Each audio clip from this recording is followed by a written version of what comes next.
ওয়াহ, আলহামদুলিল্লাহ। ইয়ারহামাকাল্লাহ। ওয়াহ!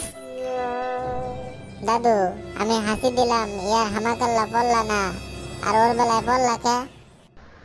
আচ্ছা, খুবই ভালো প্রশ্ন করছো। শোনো, বুখারী ও মুসলিমে একটা হাদিসে আসছে, রাসূল সাল্লাল্লাহু আলাইহি সাল্লামের পাশে দুইটা ব্যক্তি হাসি দিছিল, কিন্তু রাসূল সাল্লাল্লাহু আলাইহি সাল্লাম একজনের জন্য দোয়া পড়ছিল, অন্যজনের জন্য পড়েনি। তো যার জন্য দোয়া পড়েনি সে আবার প্রশ্ন করলো, ইয়া রাসূলুল্লাহ, আমিও তো হাসি দিলাম, তো আমার জন্য দোয়া করলেন না যে?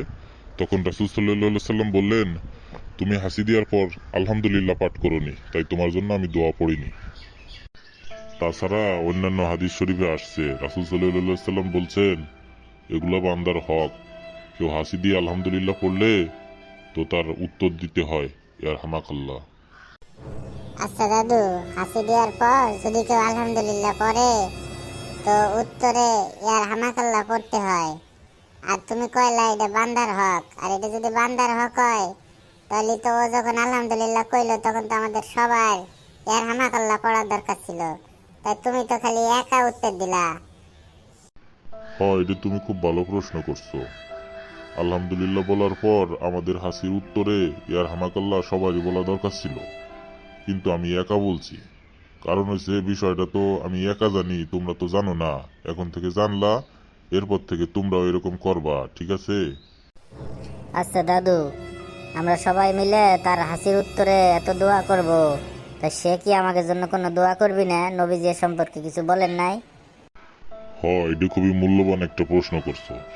হাসি দেওয়ার পর আলহামদুলিল্লাহ বললে আমাদের পাঠ করতে হবে ইয়ারহামাকাল্লাহ, যার অর্থ হইল আল্লাহ তোমার উপর রহম করুক।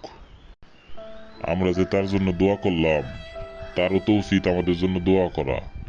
এজন্য আর একটা হাদিসে আসছে, নবী করিম সাল্লাল্লাহু আলাইহি সাল্লাম বলছেন, হাসিদাতা ইয়ার হামাকাল্লাহ শোনার পর সেও বলবে ইয়াহদাকুমুল্লাহ ও ইউসলুহু বালাকুম, যার অর্থ হইল আল্লাহ তোমাকে সৎ পথে রাখুক এবং স্বাচ্ছন্দ্য দান করুক।